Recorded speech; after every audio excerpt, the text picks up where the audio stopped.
Telangana speaker నిర్ణయము party ఫిరాయింపుల సంబంధించినటువంటి ఎమ్మెల్యేల పైన ఇది రాజ్యాంగ వ్యతిరేకమైనటువంటి నిర్ణయం.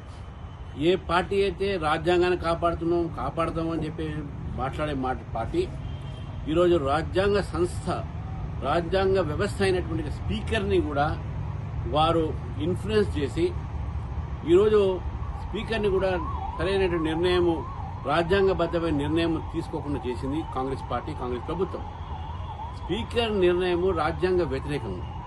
బహిరంగంగా ఏ పార్టీ నాయకుడైతే పార్టీ ఫిరాయింపు చట్టం తీసుకువచ్చారో ఆ పార్టీ నాయకుడికే గౌరవం ఇవ్వకుండా, ఏ రాజ్యాంగ పుస్తకం అయితే పట్టుకొని జేబులో పెట్టుకొని దేశమంతా తిరుగుతుండో ఆ రాజ్యాంగాన్ని గౌరవం ఇవ్వకుండా, ఏ రాజ్యాంగ వ్యవస్థ స్పీకరు రాజ్యాంగాన్ని కట్టుబడి ఉండాల్సినటువంటి స్పీకర్ని కూడా ఈరోజు మీరు ఇన్ఫ్లుయెన్స్ చేసి అటువంటి ఒక నిర్ణయాన్ని తీసుకున్నారంటే ఈరోజు తెలంగాణలో రాజ్యాంగ హత్య అయింది, ప్రజాస్వామ్య హత్య అయిందని చెప్పేసి